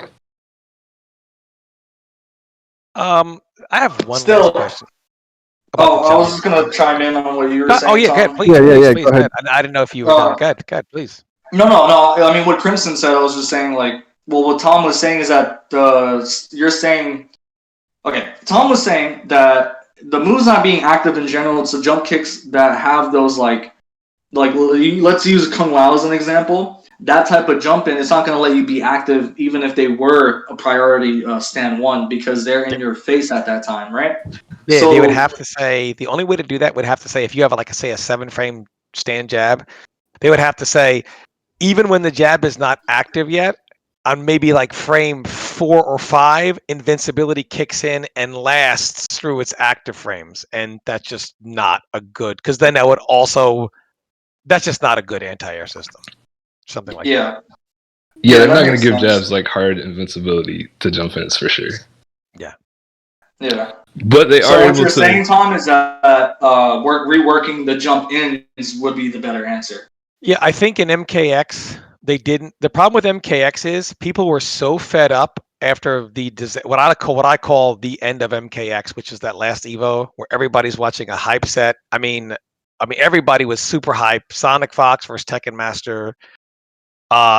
It was really exciting. A lot of people on the stream, like we had the stream chat up as well. We're watching, and everybody's super excited. And then he pulls out Alien, and the whole arena, which there was, I mean, it wasn't like full or anything, but even people on the chat, you got thousands of people watching, and they were like, he could have just done that and 3-0'd him. Why does NRS put this dumb shit in the game? And then afterwards, NRS was like, guys, we know there's no more Evo or no more Pro Series for the game, but we finally got it right. People were like, fuck you, you got it right. We don't care. Like, people didn't care. Like, they were, and in removing armor from the game, armored launchers, NRS didn't realize that was their main anti-air. So they never stuck around to, I think they didn't really observe the game to realize armored launchers were the anti-air system when we removed that. Not that armored launchers should be in the game, but unfortunately the game was created for them, so removing them still didn't fix the problem. It just created another one. I feel like they didn't even think much about the jumping or the anti-airing, so they didn't really have that in mind. And I really want your thought on, because this really makes me really mad. I think it goes under the radar and just shows some of the level of NRS apology that we have in the community. In the beta, people only asked for a couple of things. They mentioned fatal blow fixes, that never happened. Breakaway, good luck with that. They mentioned the a few other things in the beta, but nothing really kind of got touched, right? Except for the jumping. People in the beta were like, the jumping is the wake up system, whatever. They tried to whatever. Still, forward roll was always the problem. But the thing they did want to address was the jumping. And I find this, I lost my mind about this when I saw it, and I want your take. NRS says, and because I want to know, maybe it's just me. NRS said, We fixed the problem with the jumping, boys. You wanted an answer, we got it.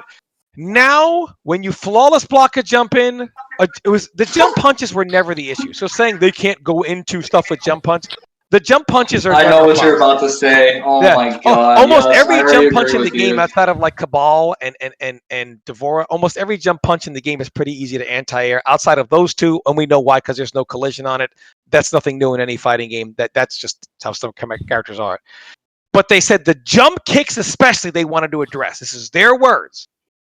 They made it so, for some reason, they thought the problem was people are able to do air moves off a jump kick. So they say, I'll tell you what, friend, when you flawless block this jump kick, there's no air move coming out. But they said, for you casual players, we know, man, jump kick, and then you got to confirm the jump kick. That's kind of hard. So we're going to give you an auto combo. So now when you do a jump kick, they allow you to automatically buffer in your combo starter. And if it's blocked, you get nothing.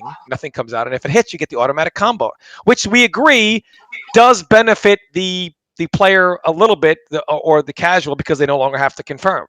So in reality, the only thing they ever addressed from the beta was actually making the jump kicks better. Would you agree to that, Han Rashid? Say that last part one more time. I'm just, this is hilarious to me. What they did with the jump kicks was make them better, because they're still just as hard to stop without flawless block, but you could always flawless block them, right? So they're still, without flawless block, just as hard to stop, correct? They're no easier to anti-air with a jab or a down two now than they were at day one, right? The jump kick, they're the same properties. Yes. However, the jump kicks are actually a little stronger, because now you get full combos without actually having to confirm, because you can buffer in the combo starter. Is this correct? Yes. But wait a minute. I mean, they used to be pretty damn plus. Like that was a The huge... plus frames they did. They did touch the plus Yeah. frames. I'm mistaken. They did touch the plus frames on block. However, did they not also buff the jump in at the same time? Like, I mean, Yes, it's kind of... they did buff the jump in, but not in that regard. They just buffed the reward on if on the they hit. were not. yeah, on my hit. problem is, Yeah. the problem with the jump kicks, this is my issue with NRS and how they do things. They refuse to address the problem. Like Gearus. They must have nerfed Gearus how many times, Krem? You bring it up all the time. How many times would you say they nerfed Gearus, Krem? At Several, least right? 3 or 4, right? Okay, Yeah. and yet they never addressed the problem. It was always the sand trap. It was always the sand trap. It wasn't his back dash. It wasn't his forward dash. It wasn't this. It wasn't that. It was always the sand trap. So they just figured they would nerf him 10 different ways. The jump ins are the same thing. The problem with the jump kicks were never that you can cancel into a move while airborne. They were never that the plus frames of the jump kick.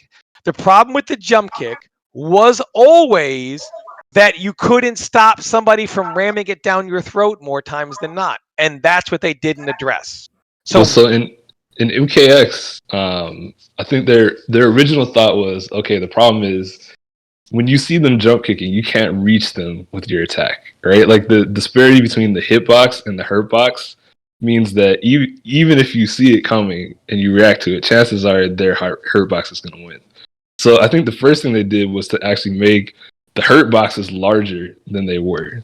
But it still wasn't enough. And so what they ended up doing was separating the timing on the hurtbox and the hitbox, so that when you do a jump kick, the hurtbox, the larger hurtbox, goes active before the hitbox actually goes active.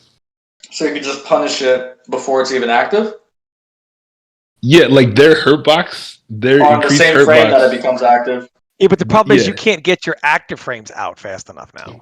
Well, The way the jump kicks are. here's the thing, to just kind of like to get the not to use the word simple. I don't want to insult anybody, but just for the casual audience, like the problem is when you see a jumping attack, like we used to say, and you know they're gonna jump, and your anti-air still doesn't work. That's a major issue, and I see that.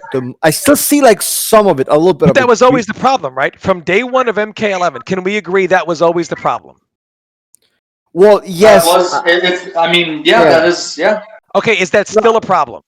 No, yes, Yes. it is. But Okay, so let me ask you, what did they patch? So what they changed about the jump kick actually had nothing to do with the actual problem, correct? Well, I mean, they made the flawless. They want you to flawless. They block the tried. jump. Yeah. That's what I was Yeah, going to touch on, Dave. But the thing is, Dave, I don't know if you're going to touch on this. That in itself, when you flawless block a jump in, if that's that was their idea of the answer for jump-ins, right? That's what they were trying to do. You For flawless block any jump-in, and it changes on frame. And even if it's not a punish, they can't continue pressure. That was their whole point. True. But they fucked up.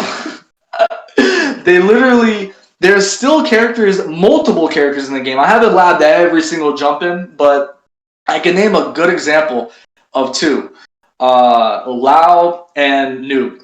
You flawless block their jump-ins, or not Noob, I'm sorry, Liu Kang. You flawless block their jump-ins, they stay the same on block. The same. There's no difference in block stun, there's no difference in frames. But there's other characters, like, I did mention just Liu Kang, right? Baraka, the toppest of tiers characters, because he needs it, right? He needs to get nerfed. They give him a minus 15 on top of the hype jump kick on flawless block, so you can punish. Or not minus 15, like minus 11 or 4, something. But he needs to get nerfed, right? And not Liu Kang's jumping, right? Yeah, my point is that they didn't really accurately. I know they wanted you to flawless block the jump in, but the point is what they did though. What they did, which goes unnoticed, is they actually, in a lot of ways, made the jump kick more accessible for a casual player because, yeah, flawless block and all that. But at the casual level, you're not going to be flawless blocking jump kicks. But you can certainly jump in and do an easy combo buffer, right?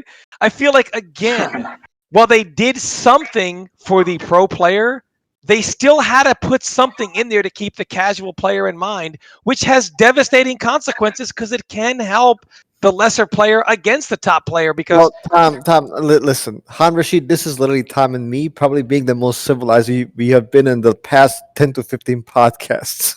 Yeah. The game is half-assed. I'm sorry, the game is half-assed. Yeah, I mean, that's basically literally that's what he's trying to say. And look, not that Tekken is going to do it perfectly, and Guilty Gear, I'm sure in the future they don't. but the game really, is extremely half-assed. Like no matter where you look, they're like bandages to fix something that should have been fixed. Look, I give him tons of credit for fixing the blocking mechanics, or the hitboxes, stuff that should have been fixed like literally 10 years ago. Like, yes, finally, your best move on certain characters can somewhat consistently hit. Good, I guess. Props to them, but this is stuff that should have been fixed a long time ago. And there's certain people in the community. Correct. If you brought that up, you would have been blown up. You're a complainer. But who at NRS? I want to know who at NRS thinks, hey, the jump-ins have to get touched, and they say, you know what we'll do? We'll lessen the advantage. We'll make it so if you flawless block them, they can't cancel into an air attack or continue pressure. But we got to give them something. So let's make it so they can just do a jump kick and buffer in their combo starter, and it will just always come out if they hit. Because, hit confirming jump kicks, I mean, is that really something that should separate two players? Yes! Yes, NRS! That is something that should separate two players, but just another day at the office. Well, to your point and Dave's point, I think there were actually two things that people were complaining about. It wasn't the issue was that there were two separate issues and they all kind of got meshed together. But one of them was the idea of jump kicks as free pressure, and people hated that. They didn't want it to be like, okay, if somebody jump kicks me, then I have to sit here and hold whatever after, even on block. And then the other was the issue with the hitboxes and the hurt boxes, right? Which is there's still more. Go ahead. Yeah. I know they're obviously to Dragon's point, and Dragon brought this up, even if you just talk about jump kicks, not even whatever, the problem is the jump kick dictates the jumping game. Because he was saying that even if you just go jump kicks, not even go to empty jump and whatever to make flawless block, if you go to do a flawless block, a high jump kick, right? Like Han Rashid was talking about, and they do a deep one, you miss the flawless block, and then they get the advantage, and then they have pressure. If you go to say, oh, he's going to do a deep one, now I'm going to anti-air it. The high one hits you, and they get the auto hit confirmed full there is 0.0 chance that even a monkey cannot do a jump kick and buffer it. You can actually, unfortunately, I'm sure somebody can do this. I call you out on the internet. Someone do it. Train a monkey to do one command, jump kick, and then the special. I guarantee you the monkey could do the hit confirm because it's not a confirm. It's an automatic. So when you go to kind of play that mind game of, I'm going to keep trying to flawless block the higher up jump kick, he's going to do the deep one. I go to anti-air the deep one, and he does the higher up one, which hits me and automatically will now go into a combo because of the option select of it. It creates a mind game that shouldn't exist, and who can confirm their stuff is now out the window. Like, hey, I didn't expect this jump kick to hit, and it did. I missed my confirm. Human error. I missed my confirm. That's gone off something that's one of the most powerful things in the game. It just, even the flawless blocking part of it doesn't even work properly. It works, but it's still like, it's not the answer. It's just a half-ass, like, this there's is no. an option. But in they these buffed the scenarios. jump kick to say, okay, we got it. But why should it be an auto combo? Like, being able to confirm things, the human error part of that, and just the reactionary part of it. Not everybody reacts the same. Not everyone thinks that far ahead, right? To say even the most casual of casual should be able to easily no longer need to confirm their jump kick. Things like that, the little things sometimes separate players, and the most strict, even like one high level player to another. Oh, I missed my confirm. Now, no longer. Now, when somebody, in some games, when people miss the confirm, they're like, you know what happens. In NRS, when you miss a confirm off a jump kick, you get crushed for it because it's an auto confirm But off of a jump kick.